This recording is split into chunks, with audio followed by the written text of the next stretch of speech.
morning. I'm making this video because I was just listening to NPR, and they were discussing issues of tensions on the Har HaBayis on the Temple Mount, which is known in Islamic circles as Haram al-Sharif, the noble sanctuary. And there are fascinating things about how this was reported. First of all,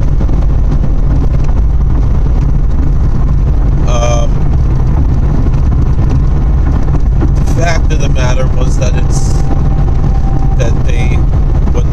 they started off saying that this is their intentions at one of the holiest places in the world, or most contentious holy places in the world. I knew right away where they were talking about, but if someone else was listening, I'm putting myself in someone else's shoes while listening to this, not listening to this as a Jew who's informed of Judaism and who has some knowledge of other religions like Christianity and Islam, but the average secular person who listens to NPR doesn't really know much about religion, doesn't really care that much about religion, probably thinks it's ridiculous and destructive in general. So to put myself in someone else's shoes, so first of all, when they start off, do I know they're talking about Jerusalem, or are they talking about the Golden Temple of the Sikhs in Punjab, India? Are they speaking? There are some other holy site. It was obvious to me that they were most likely going to be speaking about the Har HaBayis because that's in the news right now. And they speak to their Palestinian correspondent. NPR has a Palestinian correspondent. Do they have an Israeli correspondent? Just curious. It's well known that I'm not a big supporter of Zionism, but that doesn't mean that I'm siding with the Palestinians against Israel. It's two separate things. I have a different idea about which path Israel should take personally. A lot of people assume that I'm just blindly following some Rebbe or some Rosh Hashiva or something, but for the most part I'm really focusing on my own ideas, which are informed by these rabbinical ideas, but not solely based on them. And certain things, my ideas are somewhat eclectic, let's say. I feel personally that I do support Israel, not from a religious sense, but as a valuable ally to the United States as an American. And also my care is to prevent more casualties in Israel. As a Jew, I'm mostly concerned with preventing Jewish casualties, but as a human being, I would like to see an end to all casualties in the Holy Land. My personal view is that it's really not important, but I support more or less a one-state solution that gives Jews equal rights as it does to everybody else. Even if that means an end to a Jewish state, and particularly that means an end to a Jewish state. Especially that means an end to a Jewish state. Some time ago, John Kerry said, we cannot have a one-state solution that is both Jewish and democratic. A lot of people misunderstood what he said. I understood exactly what he said. The difference is, meaning if you have a two-state solution, then you could have an Israel that's both Jewish and democratic, because you're maintaining an artificial Jewish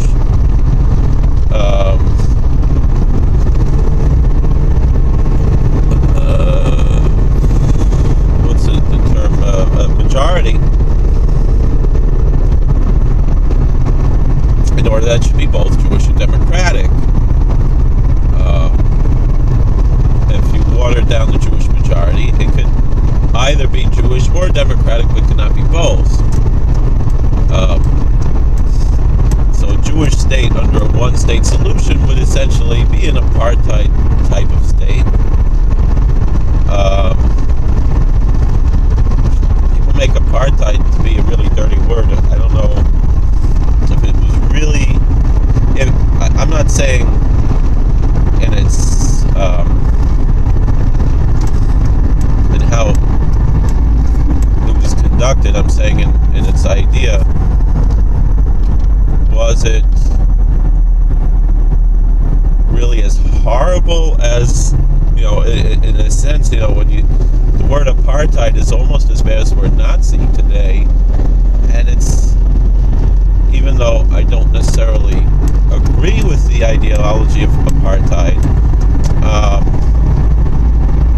I also don't think it should be equated with the word Nazi, which it seems to be.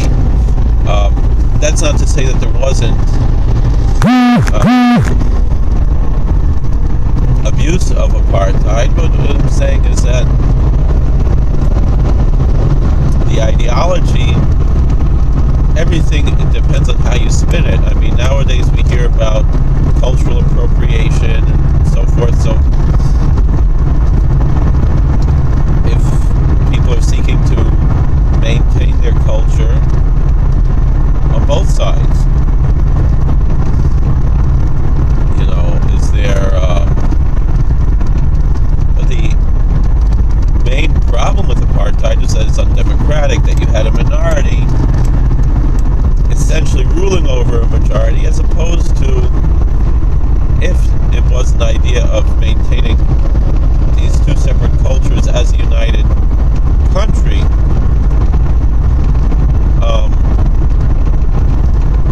But they would have an equal voice. Now the thing is, even an equal voice with a minority over a majority is undemocratic. But is democracy the greatest goal? Even here in the United States, we have electoral college in order to maintain, and a Senate in order to maintain a certain level of sovereignty to each of the 50 states. That's neither here nor there right now, because as it exists now in Israel, you have Israel occupying land that they have not annexed. And the question is, what is going to happen with this land? Is Israel going to annex it, or is Israel going to give it up? As it is now, it's occupied, meaning that it hasn't been annexed. There are two ways that Israel can end the occupation, and one of which is annexation. And this annexation can be developed into a binational state, or into 3 separate states, or 4 separate states, or 5 separate states, through developing a constitution that's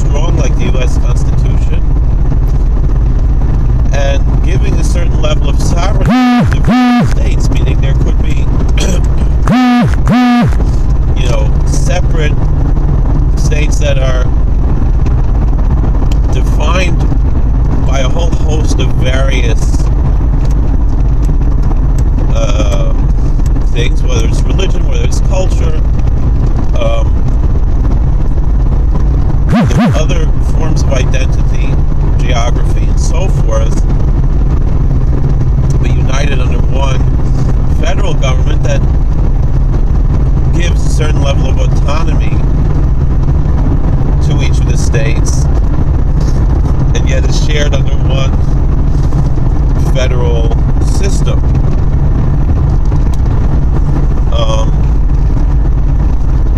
Like we have in the United States, similar to how we have in the United States.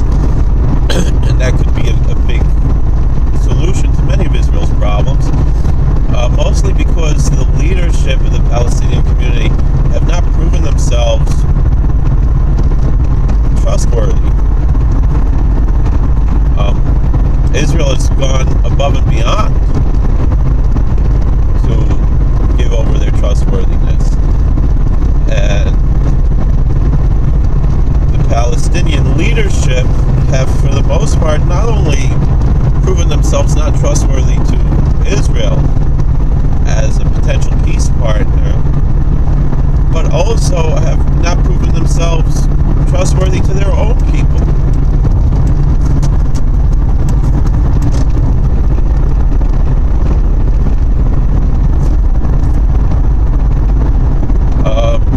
As good leaders. I mean, why did Hamas win over Fatah in several times over the past decade or so? Is it because the more right-wing religious views of Fatah are more popular among the people who identify themselves as Palestinians? Or is it because that Hamas is more popular than the ideology of Hamas is more popular than Fatah, which is more hardline?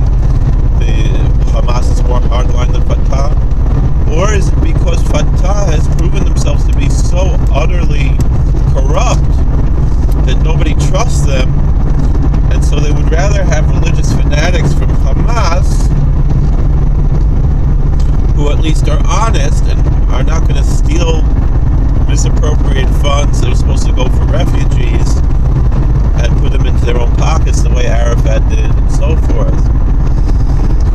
So I want to get back to this this issue of this report on NPR today. So again, first they start off discussing it's a religious holy site. You know, there's tension. Didn't say which one until you, and then they went in and described it as Jerusalem. In Jerusalem, they always mentioned the Palestinians and the Muslims before they mentioned Israelis, and slash in a separate, and to me it's two separate things. Judaism could, because that is the holy site. Judaism not necessarily means something, that doesn't necessarily mean anything as far as the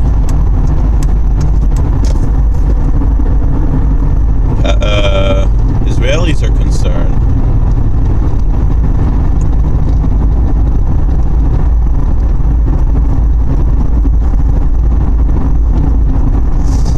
And you know, it's neither here nor there. It just is what it is.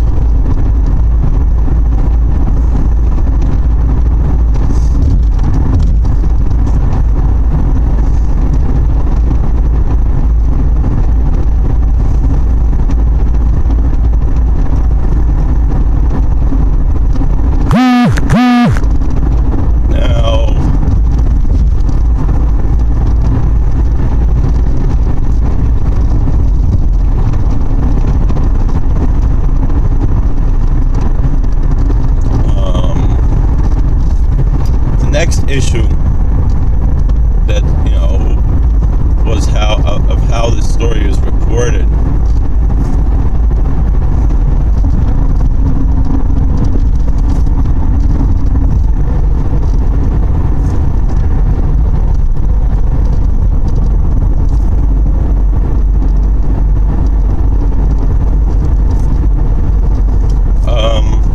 So again, they always presented the Palestinian and Muslim side before the Israeli and Jewish side.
Muslim, when they say that the Jewish prophets and that the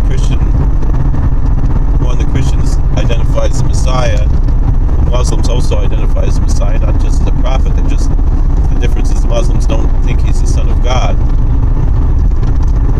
but they do think he's the Messiah. Certain Muslims, most Muslims, I think.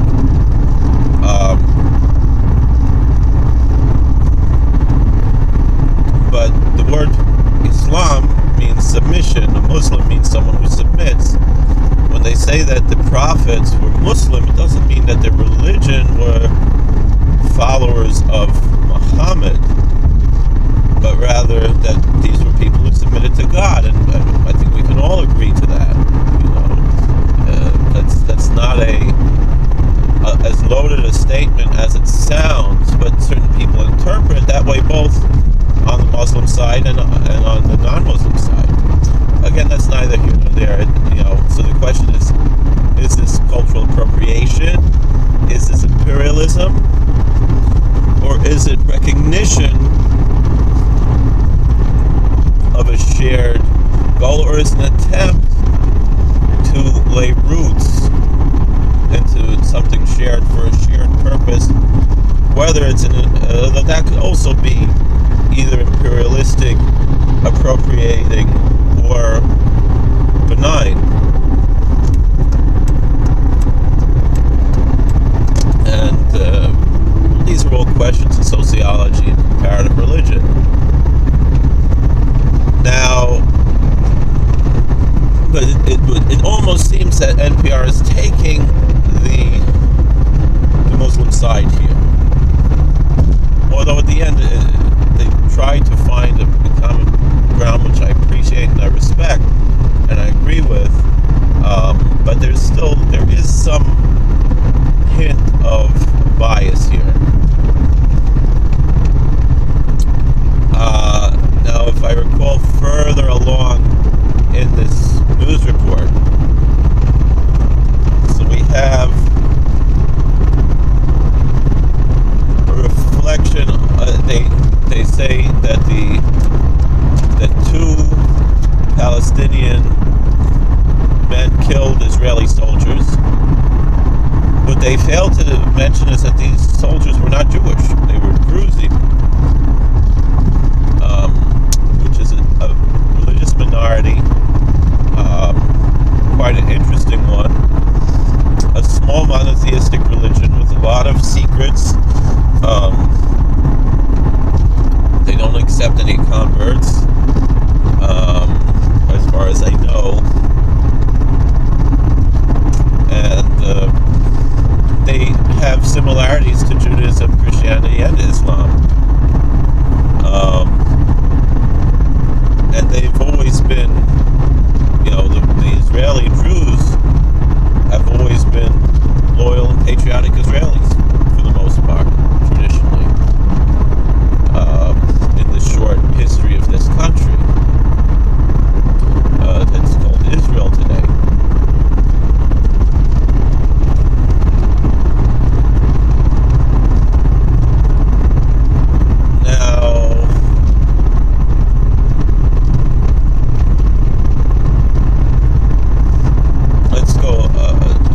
That part was left out. So then there was a lot now they said that several Muslim clerics have said there should be a boycott of prayer on the Temple Mount by Muslims. Okay, I don't understand how, that's just weird to me. I don't understand, well, how does that, what was that, where'd that come from? How does that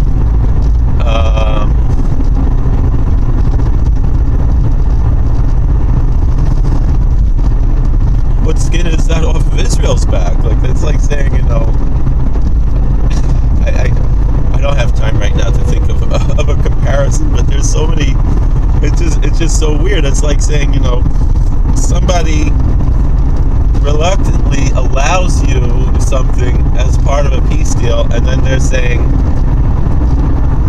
an attempt for peace, they reluctantly give you something that they want very much, and then you're like, oh, we're going to show our disdain by not using this thing that we claim that we want, not as much as you want it, maybe 3 times less than you want it, but you gave it to us as a token of peace and so forth, and we're not going to use it.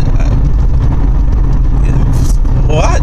So like, I don't understand how that's an effective choice, but most Israelis are happy with it, I would say, and probably most Jews are happy with it. I'm saying Jews who care about what's going on here, which I don't know how many really care. But religious Jews certainly do care. Now, there is a tremendous... Now, the next part of this story is very strange to me, was that the Israeli soldiers have placed now metal detectors for anyone who enters the Temple Mount. And there's this big outcry against the installation of metal detectors into the Temple Mount. Now, I am shocked and amazed that there have not always been metal detectors on the Temple Mount.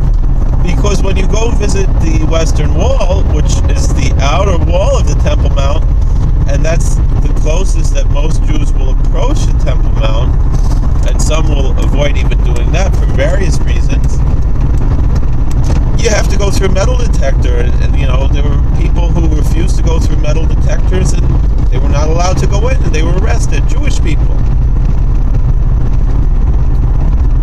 So the Israelis are... So this report is saying that the Israelis are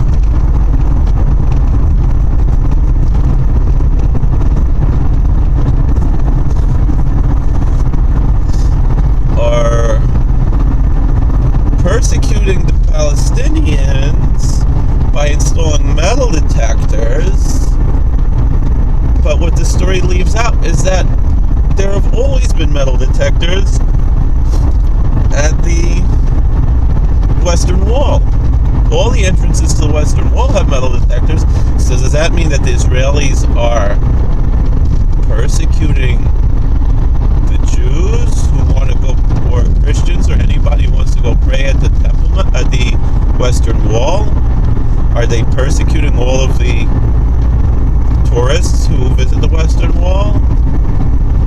Or, did they persecute Donald Trump when he went to the Western Wall because he had to go through a metal detector?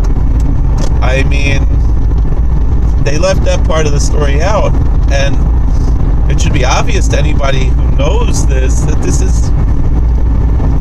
I mean, are schools that have metal detectors persecuting the students by trying to protect them? Some people will claim that. I've heard that claim, but I mean, that's just so utterly ridiculous. It just doesn't make any sense.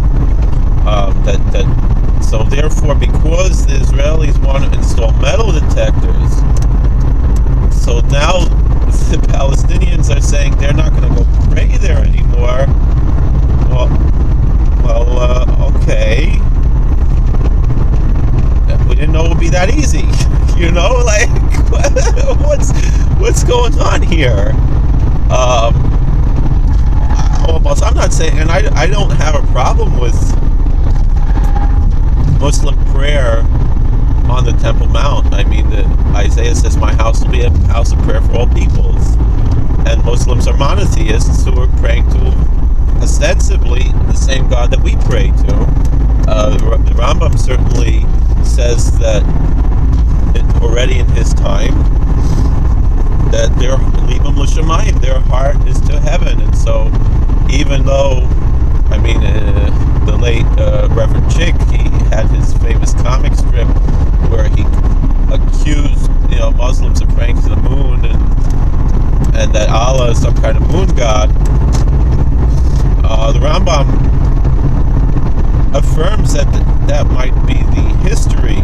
behind the original founding, but that eventually they came to the realization of the same one God that we recognize, and not just merely eliminating. Though the original way was because there were at Makkah there were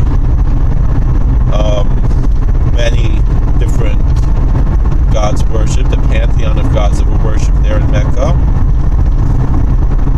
and then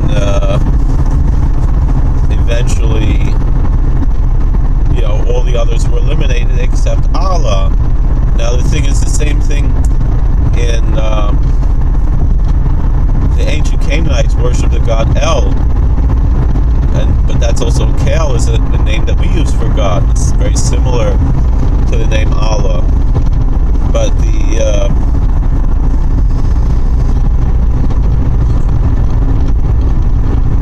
it's a shortened version of Eloah. That's the name of God. And the word Elohim is used for other gods in the Bible, as well as when we speak of our God, we would, in a non-prayer sense, we would say Elohim. But there is lashon chol. There is to say Elohim, to refer to other gods, to refer to judges, and so forth. It's not taking God's name in vain.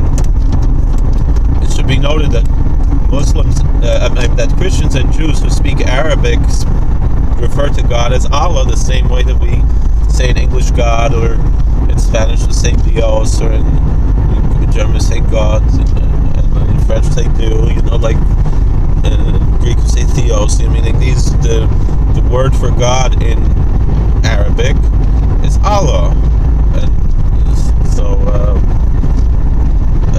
there are Jewish songs that have sing to Allah because they're songs in Arabic. There were Jews who gave names like Abdullah, which is the equivalent of Avadia. The Ben Ish Chai's Rebbe, his name was Abdullah, which is the Arabic form of Avadia, essentially, the servant of God.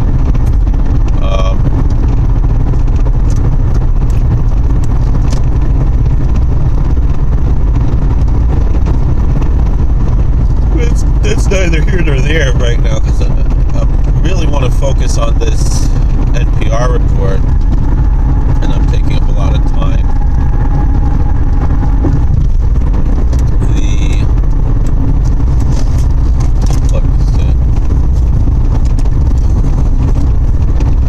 I didn't expect the video to be this long. Now, and then they went on to say that nationalist Jews are seeking to have prayer rights at this site. I mean, they mentioned that the Haram al-Sharif is the third holiest site in Islam, and that the Temple Mount is the holiest site in Judaism. And I think they actually mentioned Judaism first there, which is a credit to them. But they said nationalist Jews are seeking prayer rights there. Now, this has to be looked at in two different ways. Now, on one hand, from a religious standpoint, there are many rabbis, if not most rabbis, who forbid prayer, who forbid going up to the Temple Mount at all for a Jew. The reason for this is out of doubt, meaning there are certain areas which are absolutely forbidden to step foot on, according to that they're so holy that only the high priest could go. And since we don't know where that is exactly, we just stay away from the whole area. But the fact of the matter is, there are certain areas that we know are permitted, and certain areas that we know that we are not sure whether they're permitted or not, and there really should be no halakhic reason to avoid going up to pray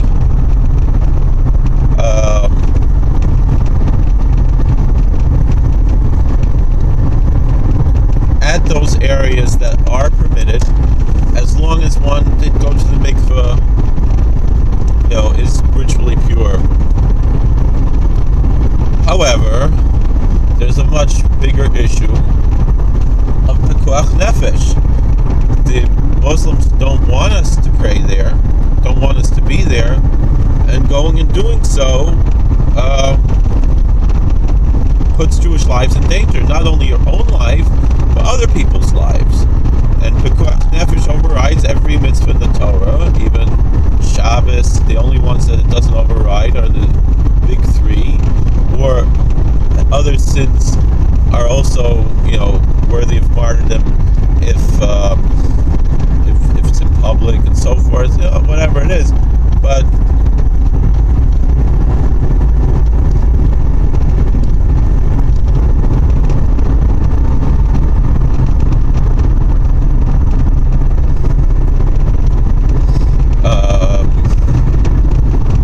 there's no mitzvah to go up to the Temple Mount if it's going to put your life in danger,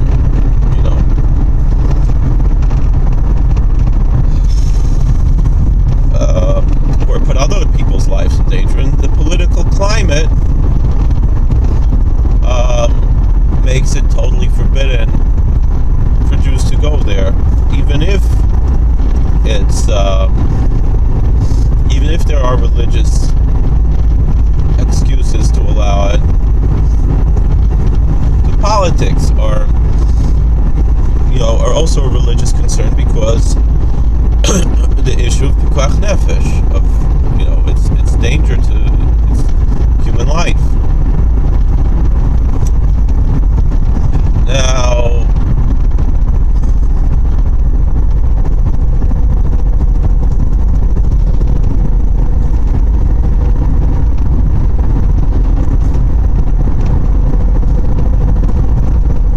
but the thing is, that's from a religious standpoint.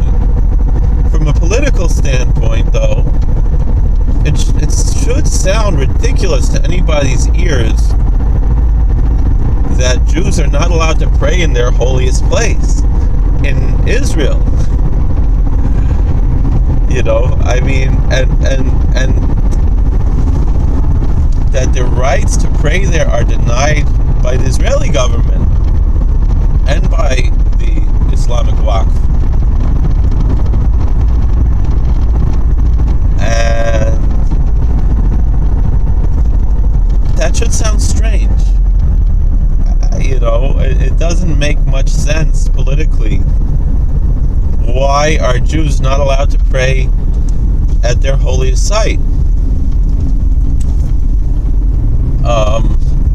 Except for the fact that, politically speaking, there is this understanding of the status quo that, well,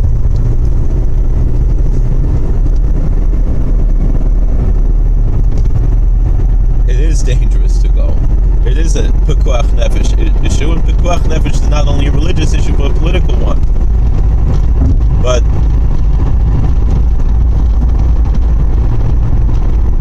that being said, why is it a political one? It's not Israel's fault that's a political issue. It's quite obvious that it's the fault of the Waqf for not being tolerant of Jews and Christians praying there.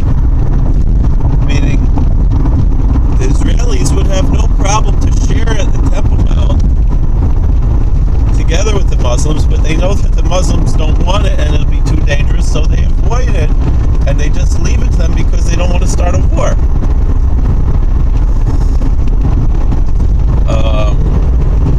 Because they've done enough of that.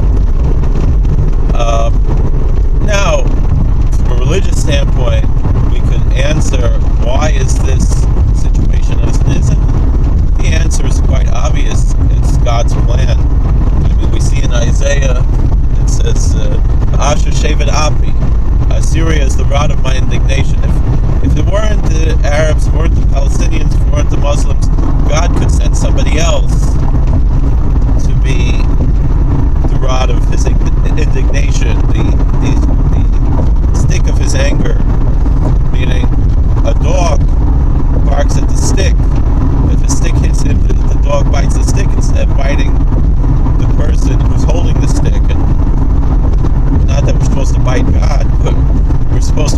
recognize that it's not the stick that's hitting us, it's God that's hitting us, and that God doesn't want us there because of what he says, it's in the Torah, it's in the Talmud, it's very clear that we're supposed to wait for Mashiach. But with the current situation, again, people, they think that politics exists outside of the metaphysical realm, and what they don't realize is that if God didn't send the Palestinians, he'd send somebody else. He has plenty of weapons in his arsenal, and it's not out of hatred, but it's for our own good. It's because we're looking for a higher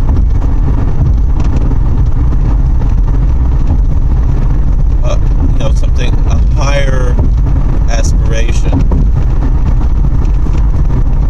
I read a story this morning which bothered me, but I think I have an answer to this story. The story goes that the Baal Shem Tov saw a young boy. He wasn't Jewish, and he was having a lot of fun riding a horse. And the Baal Shem Tov said, "This boy is supposed to be king, but he's wasting all of his fun that he would have had being king, all the pleasure he would have had being king, because he's having too much pleasure from this horse, from riding the horse." Now, people would read that to mean that there's a limit to how much pleasure we're supposed to have, and that we waste our pleasures on improper pleasures, or even kosher pleasures, but we waste them. But the thing is, God is unlimited. He can give us unlimited pleasure. I think, and I pray, that the meaning of this story is that this boy has no other aspirations because he's so invested into that pleasure that he's satisfied with the pleasure, and so he won't go on to seek out his destiny because he's blinded by this pleasure. It's not to say that God limits the amount of pleasure and that we can train. We can we can waste because there's a limit. No, God is unlimited. He can give us unlimited pleasure. It's how we see pleasure. Are we satisfied with that? So often we get satisfied with something that's lesser and we're for greater that doesn't move God the opportunity to give it to us. It's that we ourselves remove from ourselves because we're happy with this. It's like they say, Reborach Meshmitzer, Zechusi again, Lane of Al Yisrael Amen.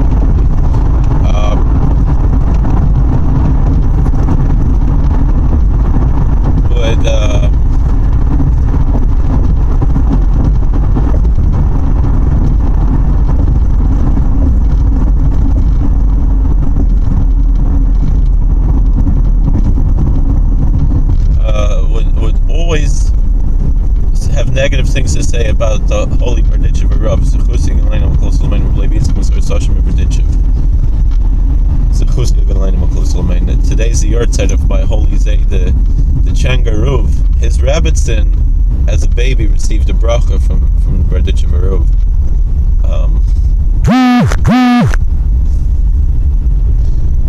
So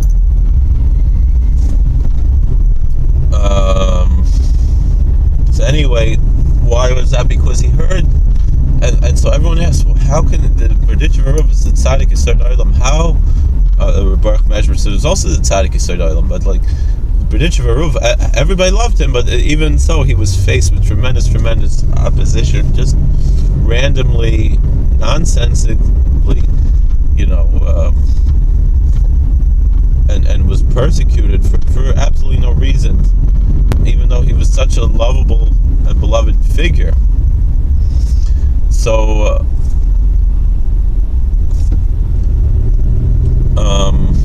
Baruch Meshvitzer, he intimated that he heard the angels say we don't need Mashiach because there's a B'ditch of Rav.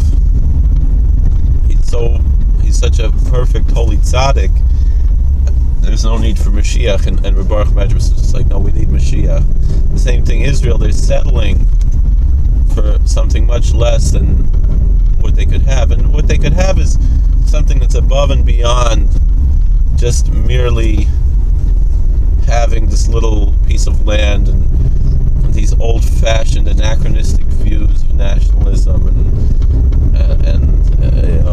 identity and so forth, and instead what we're really looking forward to Malach Haaretz Deis Hashem K'mayim Liyam Echasim, looking forward to the day when the knowledge of the Lord will fill the earth like the waters cover the seas. So we're settling for something less, and it's not that God can't give us that, it's that we're settling for less. And so to this boy riding the horse, he was settling for less. He could have both, though.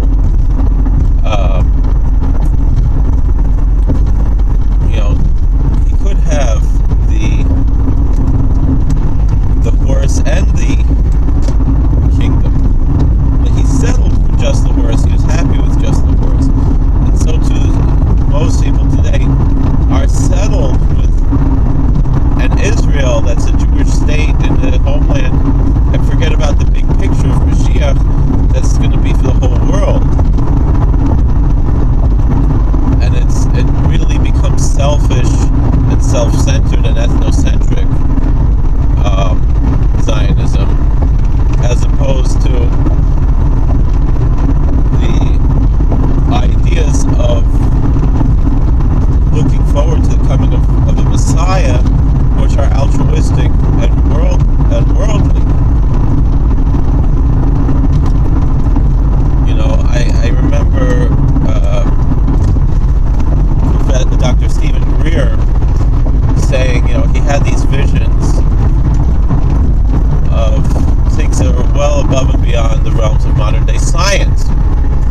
And he said, I feel so bad for the scientists at MIT and so forth who are unaware of these greater things, of how beautiful the world already is, and just we're blind to these truths.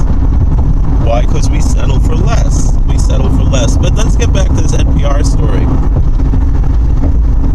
So it's, again, from a political standpoint, it should sound really weird that Jews have to fight for rights to pray in the Temple Mount, and that those people are seen as some kind of radicals that are dangerous and threatening. But the reason is, like I said, but it's not the Jews' fault. Like I said, most Jews who would be okay with a shared Temple Mount, that Jews, Christians, Muslims, Baha'i, Druze, whoever wants to go pray there, as long as they're praying to one God, even people who perhaps believe in other gods but want to pray to our God and give tribute to our God, can come there and pray and do so. I mean, that's how it always was. Any idolater, ancient Roman or Greek, who wanted to bring a sacrifice to our God, even though they believed in other gods, was welcome to bring a sacrifice in the temple.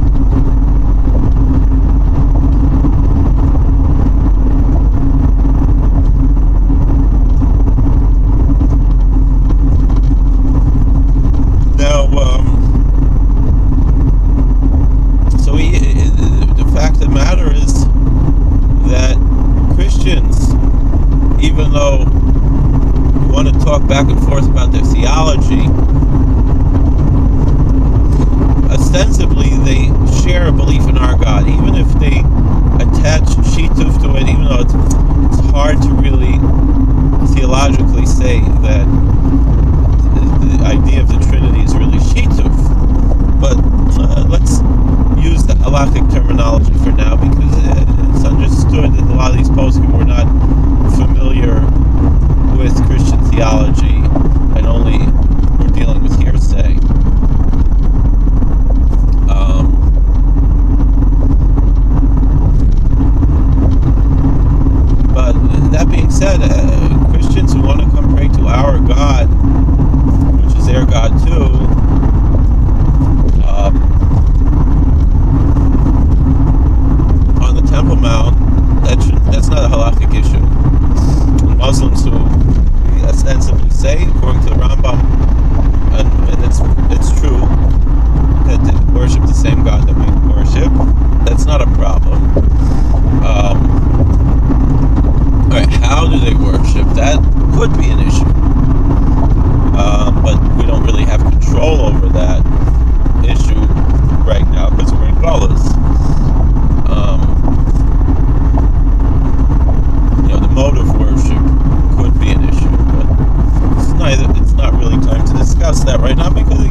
status quo right now is that only Muslims can pray there, and other people can visit as long as they're respectful to the Islamic standards.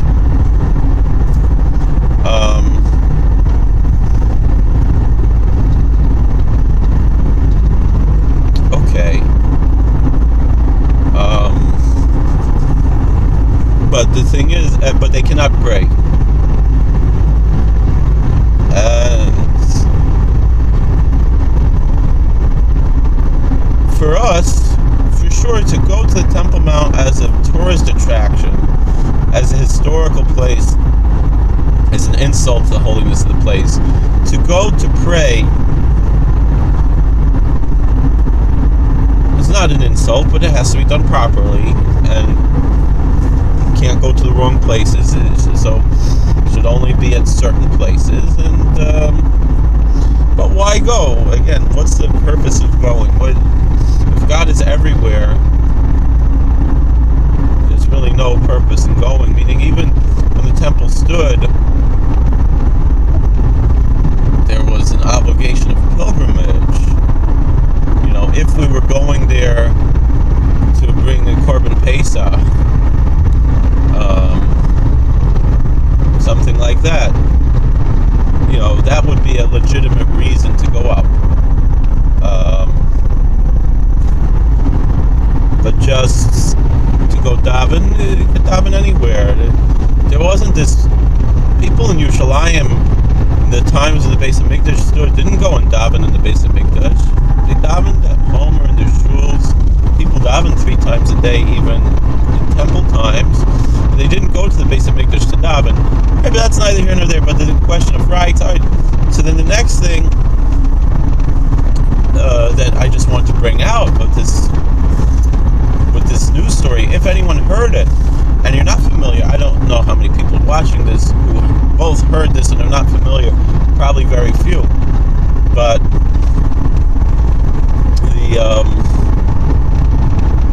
they then said that, you know, this man, this nationalist Jew, is looking forward to a time when they could build a Jewish temple on this site. Well, we're all looking for, every religious Jew, even non-nationalists and even anti-nationalist Jews, are looking forward to the building of a temple on that site. That's the first point. But the second point, every religious, in the Orthodox sense or conservative, whoever, believes in these ideas.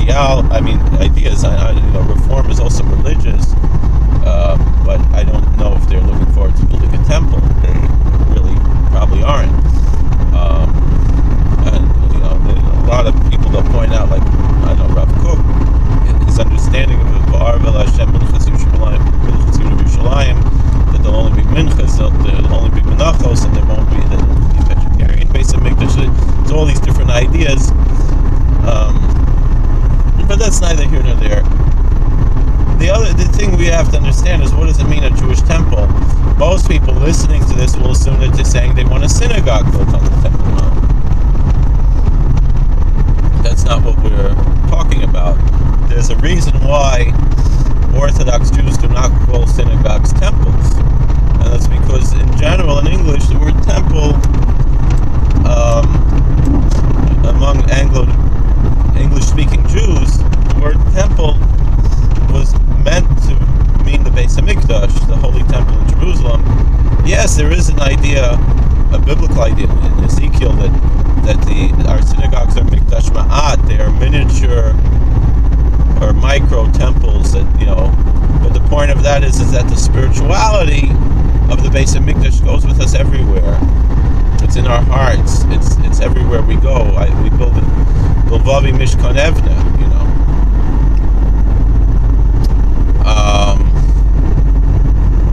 Again, that's neither here nor there. That's not really the point. But the thing is that it should be clear that we're not talking about building a synagogue on the Temple Mount. There never was a synagogue on the Temple Mount. We're talking about building a temple where we could bring sacrifices. Now, to most modern people, that sounds horrible. That sounds scary. What but it's actually quite beautiful, you know.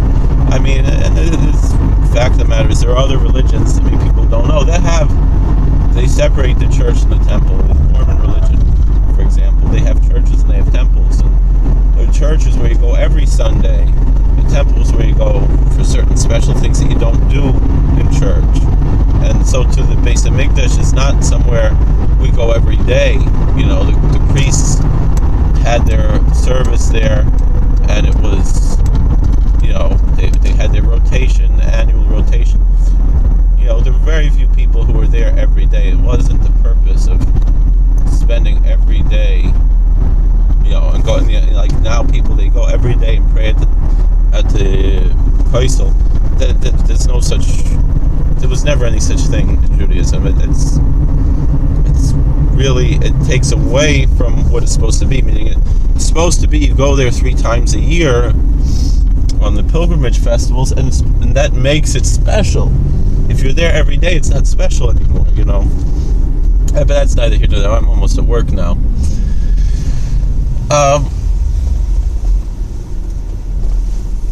You know, but so that's another point I bring out. When they say they want to build a temple there, we mean a temple and not a synagogue. And there's only one temple. It's not even like how the Mormons have many temples, but more churches than they have temples. You know, they only have a few temples, but they have many churches. We can only have one temple, even though there have been times in history where there was more than one Jewish temple. But that was against Jewish law. There was one in Egypt for many hundreds of years. So it's not sure if it was actually a temple or if it was just a very big synagogue, but it was most likely a temple. Let's move on. Just the end, because it's time for me to go now. But the end of this report was positive, I think. It ended off by saying that, you know, Muslims don't want to go, you know, they don't want to share this spot. But why did it become a holy spot to begin with in Islam? It's the third holiest spot in Islam. Why? What? And the NPR reporter said it very beautifully, because they wanted to connect to the older Jewish tradition and recognize that they shared something in common.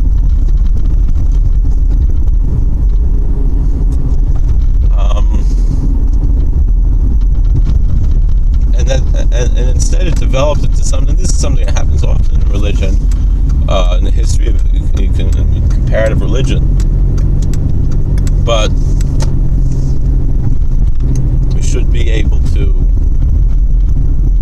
share this.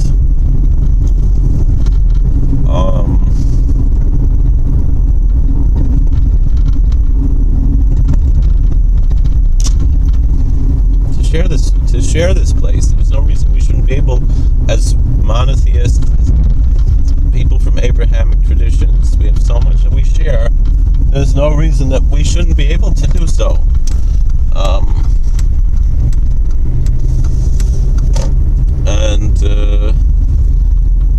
If the Islamic world would embrace certain aspects of their earlier history and go back to their roots, I think it would be possible to do so. And many Muslims are doing so, and I think that's why we should be welcoming Muslims in America who want to be Americans. They want to be fully Muslim and fully American, and that's how it, and we shouldn't have a problem with that, because I think it will take them out of the bubble. The problem is, I see Jews, they go into a bubble also, and they lose their sense of being part of the world, you know. So, well, thank you for watching. God bless you. Please like, share, and subscribe.